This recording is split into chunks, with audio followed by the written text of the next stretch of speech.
முதலமைச்சராக திரிஷாவை நியமிக்க போறான்னு கூட சொல்லலாம் நாளைக்கு. அப்ப யாரை வேண்டுமானாலும் நான் நினைச்சா நியமிப்பேன். வெங்கட் நாராயணா என்பவர் கர்நாடக மாநிலத்தை சேர்ந்தவர். அவர் ப்ரொடியூசர். அவர் தமிழ்நாடு அரசுக்கான டெல்லி பிரதிநிதி என்று சொல்லக்கூடிய பதவி என்பது அமைச்சர் பதவிக்கு நிகரானது. நான் என்ன கேட்கிறேன், தாவேகால ஒருத்தனு கூட அறிவில்லை. டெல்லி சிறப்பு பிரதிநிதியாக வருவதற்கான தகுதியோடு படித்தவர்கள், பண்பாளர்கள், அறிவு மிக்கவர்கள், ஆற்றல் மிக்கவர்கள் உன் கட்சியில ஒருத்தன் கூட இல்லையா? எல்லா விஷயத்திலையும் திடீர்னு பார்த்தா மாணவர்களுக்கு சாதி பெயரோடு கூடிய அடையாள அட்டை வழங்கப்படும் செங்கோட்டை சொல்றார். அப்படி அதனால பாஜக ஸ்டைல்ல தான் இந்த ஆட்சி நடக்கிறதா இந்த சந்தேகம் நமக்கு வருது. அதே மாதிரி நான் ஒரு குட்டி கதை சொல்றேன் அப்படின்னு சொல்லிட்டு வெயில்ல ஒருத்தர் தேடிக்கிட்டு இருக்கிறாரு, எங்க அப்பாவை காணான்னு ஒருத்தர் தேடினாரு என்று சொல்வதெல்லாம் சினிமா தியேட்டர்ல, நீங்க சினிமா ஆடியோ ஃபங்க்ஷன்ல அவர் குட்டி கதை சொல்வார்.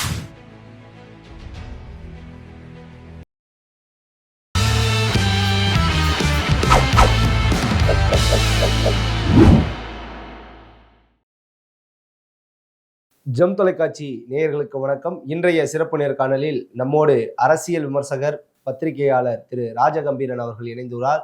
அவரிடம் இன்றைய அரசியல் சூழல் குறித்து விரிவாக வாதிப்போம். சார் வணக்கம். வணக்கம். எப்படி சார் இருக்கீங்க? நல்லா இருக்கேன். கடந்த காணொலியில் நிறைய விஷயங்களை எங்களுக்கு சொன்னீங்க. இப்போ 2 தினங்களா ஒரு பெரிய சர்ச்சை அப்படின்னா, ஜனநாயகன் படத்தினுடைய தயாரிப்பாளர், ரியல் எஸ்டேட் அதிபர் திரு வெங்கட நாராயணன் அவர்களை தமிழ்நாடு அரசு டெல்லி சிறப்பு பிரதிநிதியா அறிவிச்சிருக்காங்க. இதை எப்படி பாக்குறீங்க? ஃபர்ஸ்ட் ஒரு புறம் விமர்சனங்கள் பெருவாரியா வந்துட்டு இருக்கு. அதே போல எதிர்க்க கூட்டணியில் இருக்கக்கூடிய கட்சிகள் சொல்லக்கூடிய ஒரு விஷயம், முதல்வர் நாங்க சொல்றதெல்லாம் கேட்டு ஒரு டெண்டரை கேன்சல் பண்ணாரு. அதே மாதிரி அவங்களுடைய ஜோதிடரை அரசு பதவி நாங்க சொன்னோம், எதிர்ப்பு தெரிவிச்சோம், அதை கேட்கிறாரு, நல்ல முதல்வரா இருக்காரு அப்படிலாம் சொல்லிட்டு இருந்தாங்க. இப்ப கூட்டணி கட்சியில இருக்கக்கூடிய தலைவர்களும் கொஞ்சம் எதிர்ப்புகளை இதுக்கு தெரிவிக்கிறாங்க. இதை பத்தி என்ன நினைக்கிறீங்க? வெங்கட் நாராயணா என்பவர் கர்நாடக மாநிலத்தை சேர்ந்தவர். அவர் ப்ரொடியூசர். அவர் ஜனநாயகன் படத்தோட ப்ரொடியூசரு. அவருக்கு என்ன பதவி வழங்குறாங்கன்னா, மத்திய அரசுக்கும் மாநில அரசுக்கும் இடையே ஒரு உறவு பாலமாக இருக்க வேண்டிய தமிழ்நாடு அரசுக்கான டெல்லி பிரதிநிதி என்று சொல்லக்கூடிய பதவி என்பது அமைச்சர் பதவிக்கு நிகரானது. எந்த அமைச்சரே? மத்திய அமைச்சர் பதவிக்கு நிகரானது. அப்படிப்பட்ட ஒரு பொறுப்பை கூட சினிமா எடுத்தாருங்கிற ஒரே காரணத்துக்காக தமிழ்நாட்டிலே பிறக்காத, தமிழ்நாட்டிலே வாக்குரிமை இல்லாத ஒருவருக்கு நீங்க வழங்குறீங்க. இதுக்கு விளக்கம் கேட்டா என்ன சொல்லணும்? நான் என்ன கேட்கிறேன், தாவேகால ஒருத்தனு கூட அறிவில்லை. டெல்லி சிறப்பு பிரதிநிதியாக வருவதற்கான தகுதியோடு படித்தவர்கள், பண்பாளர்கள், அறிவு மிக்கவர்கள், ஆற்றல் மிக்கவர்கள் உன் கட்சியில ஒருத்தன் கூட இல்லையா? உன் கட்சிக்காரர் அவர் முதல்ல. நான் என்ன கேட்கிறேன், அவர் சினிமா தயாரிப்பாளர், ஓகே, உன் கட்சிக்காரர் அவரு. கட்சிக்காரன் கொடுக்கலாம்ல. உனக்காக டிபேட்ல கத்துறாங்கல்ல கொஞ்சம் பேரு, பெலிக்ஸ் ஷெரால்டெல்லாம் கொடுக்க வேண்டியதானே நீனு? எத்தனையோ பேர் இருக்காங்களங்க உங்க கட்சியில. யாருக்கோ கொடு, உன் கட்சிக்காரனுக்கு கொடு, தமிழ்நாட்டிலே பிறந்தவனுக்கு கொடு, உணர்வாளர்களுக்கு கொடு, மாநில உரிமை புரிந்தவனுக்கு கொடு. நம்ம என்ன சொல்ல போறோம்? நீங்கள் ஆளுங்கட்சியாக இருக்கிற போது நீங்கள் யாருக்கு வேண்டுமானாலும் பதவி வழங்கலாம். ஆனா தமிழ்நாட்டினுடைய உரிமைகள் பாதிக்கப்படக்கூடாது என்பதற்கு தான் நம்ம குரல் கொடுக்குறோம். குறிப்பா இன்னொரு விஷயம் சொன்னாங்க சார், அதாவது அவர் கர்நாடகத்தை சேர்ந்தவர். ஆல்ரெடி நமக்கு மேகதாது அணை பிரச்சனை போகுது. இதுல அவர் குறிப்பா கர்நாடக முதல்வர் சிவகுமார் அவர்களுக்கு நண்பர் அவர். சரி, இதை ஒரு குற்றச்சாட்டா வைக்கிறாங்க. இல்லை, இப்போ நான் என்ன கேட்குறேன்னா, இதற்கு விளக்கம் கேட்டால் தாவேகா தரப்புலேருந்து என்ன தெரியுமா சொல்கிறாங்க? நீங்கள் நினைக்கிறது மாதிரி இல்லைங்க, அவர் ஆந்திராக்காரருங்க, அவர் கர்நாடகக்காரர் இல்லைங்க. அப்போ ஆந்திராக்காரன் கொடுக்கலாமா? நான் கேட்குறது என்னென்னா, இப்போ நீங்கள் ஆந்திராவில் போய் ஒரு தமிழ்நாட்டை சேர்ந்தவருக்கு இதே மாதிரி டெல்லி சிறப்பு பிரதிநிதி கொடுப்பாங்களா? கர்நாடகத்தில் கொடுப்பாங்களா? ஒடிசாவிலே நடந்த தேர்தலில் பாண்டியன் என்கிற ஒரு தமிழ்நாட்டுக்காரரு, மதுரையை சேர்ந்தவர், ஐஏஎஸ் ஆபீசரா இருக்கிறவரு, அந்த மாநிலத்தினுடைய முதலமைச்சருக்கு நெருக்கமாக இருக்கிறார் அப்படின்னு சொல்லும் போது தமிழ்நாட்டுக்காரனுக்கு ஓட்டு போடுவதா என்று அமித்ஷாவே பேசுவார். அது எவ்வளவு மோசமான குற்றச்சாட்டு சொன்னார்னா, இங்க இருக்கக்கூடிய பூரி ஜெகநாதர் ஆலயத்தினுடைய பொக்கிஷ சாவிகளை எல்லாம் தமிழ்நாட்டுக்கு திருடிட்டு போயிட்டாங்க, தமிழ்நாட்டுக்காரங்க எல்லாம் திருடங்கன்னு பேசினாங்க. கடும் கண்டனத்துக்குரியதாக மாறியதுல அப்ப வேறு மாநிலத்தை சேர்ந்தவர்களை இது மாதிரி மாநில உரிமை சார்ந்த பொறுப்புகளிலே நியமிக்கலாமா என்கிற ஒரு கேள்வி குறைந்தபட்ச அரசியல் புரிதல் உள்ளவர்கள் யாராவது செய்திருக்கிறார்களா? இந்த பொறுப்புல எத்தனையோ பேர் இருந்திருக்காங்க. தலவாய் சுந்தரம் அதிமுக இருந்திருக்காரு, கம்பம் செல்வேந்திரன் திமுக சார்பா இருந்திருக்கிறாரு, எவ்வளவு பேர் இருந்திருக்கிறாங்க இந்த பொறுப்புல. தமிழர் அல்லாதவர் ஒருவர் இருந்திருக்கிறாரான்னு ஒரு கேள்வி இருக்குல்ல. அப்ப கூட்டணி கட்சிகள் மென்மையாக கண்டிக்கிறார்கள். ரொம்ப வருத்தம் வந்துடக்கூடாது அப்படின்னு மென்மையா கண்டிக்கிறாங்க. இந்திய கம்யூனிஸ்ட் கட்சி சொல்லிருச்சு இது ஒரு தவறான முன்னுதாரணம் அப்படின்னு சொல்லிட்டாங்க. நான் என்ன கேட்கிறேன், ஒவ்வொரு முறையும் சூடு வாங்கி தான் நீங்க திருந்துவீங்களா?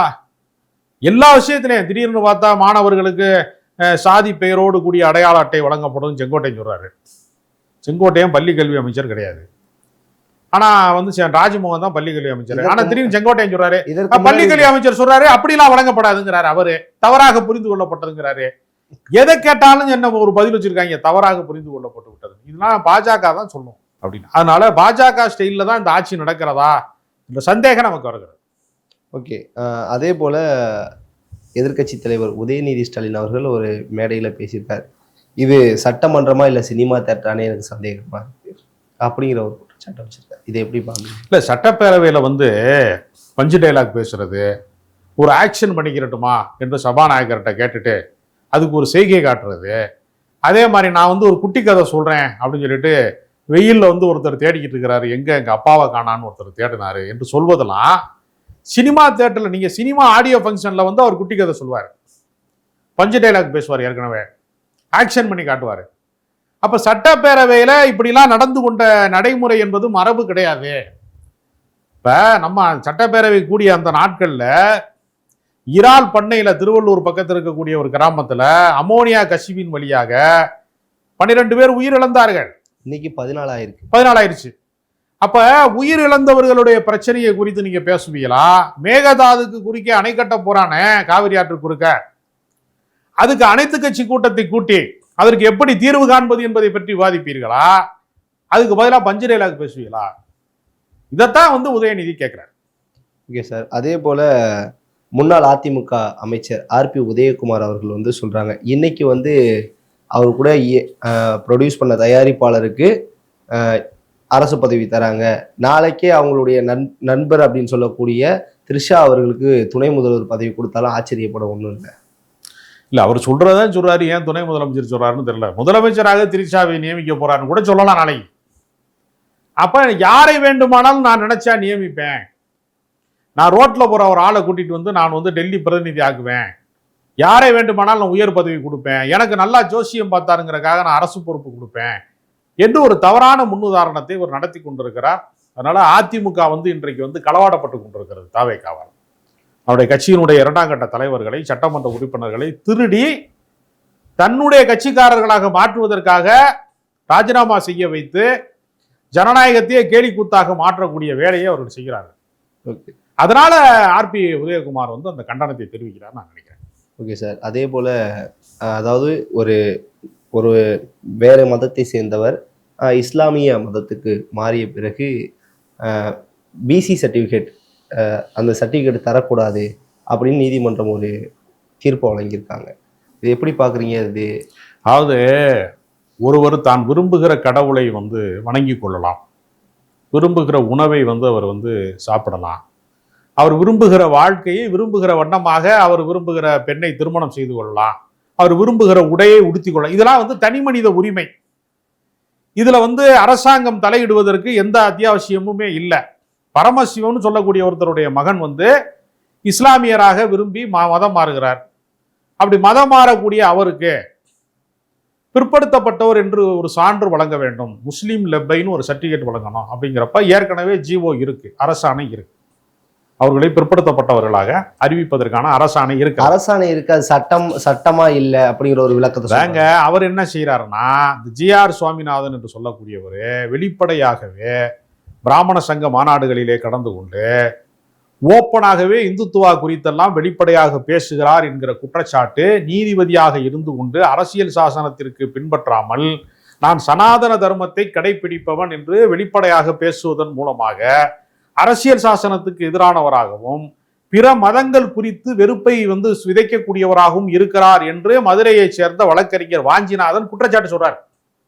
அப்ப வாஞ்சிநாதன் போன்றவர்கள் என்ன சொல்றாங்கன்னா, இந்த வழக்கு எப்படி வந்து இவருக்கு வருது, குறிப்பாக வந்து நீங்க வந்து வலதுசாரிகளுக்கு ஆதரவாக தீர்ப்பு சொல்ல வேண்டும் என்பதற்காகவே திட்டம் போட்டு எப்படி வந்து இந்த வழக்குகள் எல்லாம் இவரிடத்திலே வந்து சேருகிறது என்கிற விமர்சனத்தை மனித உரிமை ஆர்வலராக இருக்கக்கூடிய வழக்கறிஞர் வாஞ்சிநாதன் போன்றவர்கள் கேட்கிறாங்க. இப்ப ஏற்கனவே இருக்கக்கூடிய அரசாணையை வந்து நான் வந்து ரத்து செய்யறேங்கிறாரு. சரி, அப்ப அவரை வந்து இதற்கு என்ன அர்த்தம் அப்படின்னா, நீ இஸ்லாமியராக கிறிஸ்தவராக அல்லது வேறு மதங்களுக்கு யாராவது மாறினால் அவனை நான் நிர்கதியா நிப்பாட்டுவேன், அவனுக்கு சான்றிதழ் வழங்க மாட்டேன், அவனுக்கு அச்சுறுத்துவேன் நான் அப்படின்னு சொல்லுவதற்கான இடத்தை தான் இவர்கள் ஏற்பாடு செய்யறாங்க. இது கண்டனத்துக்குரியது. நீங்க ஒரு மைனாரிட்டி கவர்மெண்ட்டை நாங்க நடத்துறோம், இந்திய யூனியன் முஸ்லீம் லீக் கூட்டணியில வச்சிருக்கோம் நாங்க, ஜோசப் விஜய ஒரு மைனாரிட்டி தான், இந்த ஆட்சியே மைனாரிட்டிகளுக்கானதுதான் என்றெல்லாம் பாசாங்கு காட்டிவிட்டு இதை எதிர்க்க வேண்டுமா வேண்டாமா? இதை எதிர்க்க வேண்டிய பொறுப்பு அரசாங்கத்துக்கு இருக்கா இல்லையா? அப்ப இஸ்லாமியர்களுக்கு சிறுபான்மை மக்களுக்கு வந்து ஒரு உரிமை சார்ந்த பிரச்சனை வருகிறது அப்படின்னா அவரை வந்து நான் சர்டிபிகேட் தரமாட்டேன்னு ஒரு தாசில்தார் சொல்றாரு. அந்த தாசில்தார் கயத்தாரை சேர்ந்த தாசில்தார் அப்படி சொன்னாருங்கிறதுக்காக தான் அவர் கோர்ட்டுக்கே போயிருக்காரு. கோர்ட்லயும் அதே தான் நான் சொல்றேன், தாசில்தார் எடுத்த முடிவு சரிதான் சொல்றேன் அப்படின்னா, அப்ப அந்த இஸ்லாமியருக்கு ஒரு இடஒதுக்கீடு சார்ந்து சமூக நீதி சார்ந்து ஒரு பிற்படுத்தப்பட்டவருக்கான உரிமையை தருவதிலே ஏன் தடை விதிக்கிறார்கள், அதற்கு உள்நோக்கம் இருக்கிறதா இல்லையா என்கிற கேள்வியை தாவேக அரசு தெளிவுபடுத்துறது. ஓகே சார், அதே போல அமைச்சர் நிர்மல்குமார் அவர்கள் ஒரு செய்தியாளர் சந்திப்புல சொல்லியிருக்காரு, இயற்கை வளங்களை கொள்ளையெடுத்தவர்களை நாங்கள் மன்னிப்பே கிடையாது, அவங்களுக்குலாம் முறைகேடா கிரைனேட்டை வெட்டி எடுத்தவங்க எல்லாரும் மேலேயும் வந்து கூடிய விரைவில் வழக்கு பதிவு செய்யப்படும் அப்படிங்கிற ஒரு விஷயத்த சொல்றாரு. இதை பத்தி என்ன? அப்படி ஒரு வழக்கு பதிவு செய்தால் நான் வரவேற்கிறேன். தவறு செய்தவர்கள் யாராக இருந்தாலும் என்னங்க, நீங்கள் யார் மீது வேண்டுமானாலும் நீங்க வழக்கு போடுங்க, ஆனால் அது அரசியல் உள்நோக்கமாக இல்லாம ஒரு பக்கம் அதிமுக ஊழல் செஞ்ச மந்திரிகளை கட்சி கூட்டிட்டு வர்றீங்க, திமுக இருக்கிறவன் ஊழல் செஞ்சான்னு குற்றச்சாட்டு சொல்றீங்க. நான் என்ன சொல்றேன்னா, தவறு செய்தால் அதிமுக காரன் செஞ்சாலும் தப்பு, திமுக காரன் செஞ்சாலும் தப்பு என்று நீங்கள் நடவடிக்கை எடுத்தீங்கன்னா உங்களுடைய அரசை நீதியின் பார்ப்பட்ட அரசாக நாம் பார்ப்போம். அப்படிதான் நீங்க பாரபட்சமாக அதிமுக ஊழல் செஞ்சவனை எல்லாம் நான் அரவணைத்துக் கொள்வேன், திமுக காரன் ஊழல் செஞ்சா அவனை சிறைக்கு அனுப்புவேன்னு சொன்னா ஒருதலை பட்சமாக இருக்கிறதா இல்லையா? பாஜக காரன் என்ன பண்ணுவான், தனக்கு அரசியல் எதிரியா இருக்க மேல அமலாக்கத்துறையவா வருமான வரித்துறையவா வழக்கு போடுவான், முடக்குவான், அவனுடைய அரசியல் வாழ்க்கை இல்லாமல் செய்வான். அரவிந்த் கெஜ்ரிவாலை எப்படி முடக்கினார்களோ அப்படி வந்து முடக்குவதற்கான ஏற்பாட்டை செய்வாங்கல்ல. அது மாதிரியான பாஜகவின் பாணியிலே தாவேகா செல்லாமல் தவறு செய்தவர்கள் யாராக இருந்தாலும் தண்டிப்போம் என்று சொன்னார்கள்னா நான் அதை வரவேற்கிறேன். ஓகே சார், அதே போல இன்னொரு விஷயம் சார், திமுக மாவட்ட செயலாளர் மீது ஒரு புகார் வந்திருக்கு. மாநகராட்சியில வேலை வாங்கி தருவதாக 69 லட்சம் மோசடி செய்ததாக சென்னை திமுக மாவட்ட செயலாளர் சிற்றரசு மீது காவல் ஆணையர் அலுவலகத்தில் புகார் வந்திருக்கு. பாதிக்கப்பட்டவர் திமுக பிரமுகரே இதை கொடுத்திருக்காரு. இதை பத்தி என்ன நினைக்கிறீங்க? யார் ஏமாற்றப்பட்டார்களோ அவங்க தானே கொடுப்பாங்க. இப்போ தாவேகாவை சேர்ந்தவர்கள் தவறு செய்கிறார்கள், ஒரு அமைச்சர் வந்து போதைப் பொருளை பயன்படுத்தினார்னு ஒரு வீடியோ வருது, அப்போ யார் நடவடிக்கை எடுக்கணும்? தாவேகாரங்க மேலே வந்து நான் நடவடிக்கை எடுக்க மாட்டேன்னு அரசு சொல்லக்கூடாது, நடவடிக்கை எடுக்கணும். அவர் நியாயமாக நேரம் அந்த அமைச்சர் பதவியிலிருந்து ராஜினாமா செஞ்சிருக்கணும் அல்லது அவர் உடனடியாக விலக்கி வைக்கப்பட்டிருக்கணும். அப்படித்தானே, அதான முறை. ஆனால் அவர் ஒரு குற்றச்சாட்டுக்கு ஆளாக்கப்பட்டவர், அவர் வேற ஒரு கருத்தை சொல்றாரு, ஆனால் உண்மை வேறொன்றாக இருக்கிறது என்கிற சந்தேகம் பல பேருக்கு இருக்கிறது. அப்போ உண்மையிலேயே வந்து மருந்தை தான் அவர் வந்து குழந்தைகளுக்கானதை நசுக்குனாரா இல்லை வேற ஏதாவது பொட்டலத்தை நசுக்குனாராங்கிற சந்தேகம் பல பேருக்கு இருக்கு. அது IPL ஸ்டேடியம், அங்க அவ்வளவு மக்கள் கூடுற இடத்துல எப்படி சார் போதைப் பொருள் எடுத்துட்டு போக முடியும் அப்படிங்கிற ஒரு கேள்வியும் கேட்கிறாரு அவர். அதாங்க நமக்கு என்னன்னா, போதையை ஒழிக்க வேண்டிய அரசாங்கத்திலே இருக்கிறவர்கள், பொறுப்பிலே இருக்கிறவர்கள் போதைப் பொருளை பயன்படுத்தினார்கள் என்று ஒரு குற்றச்சாட்டு வருகிற போது அதற்கு முறையான விளக்கத்தை அவர்கள் சொல்லணும் அல்லது ஒரு முறையான நடவடிக்கை அவர்கள் எடுக்கணும். ஏன்னா நீங்கள் சந்தேகத்துக்கு அப்பாற்பட்டவராக இருக்க வேணும். குற்றவாளிகளை பிடிக்கக்கூடிய இடத்தில் இருக்கிறவர்களே குற்றம் செய்யக்கூடியவர்கள் என்கிற சந்தேகம் இருந்தா பொதுமக்கள் அச்சத்திலே இருக்கிறார்கள். பல இடங்களிலே போதைப் பொருள் நடமாட்டம் மிக மோசமாக இருக்கிறது, தினசரி பாலியல் வன்கொடுமை நடக்கிறது, குழந்தைகள் கொல்லப்படுகிறார்கள் என்கிற நிலைமை இருக்கிற போது கடுமையாக நடவடிக்கை எடுக்க வேண்டிய இடத்திலே அதிகாரத்திலே இருக்கக்கூடியவர்களே போதைப் பொருளை பயன்படுத்துகிறார்கள் என்று ஒரு வீடியோ வருவது என்பது அதிர்ச்சி அளிக்கிறது. இது போன்ற தவறுகளுக்கு யார் பொறுப்பேற்பது என்பதை அரசாங்கம் தெளிவுபடுத்தும். ஓகே சார், உங்க சிறப்பான தகவலுக்கு ரொம்ப நன்றி.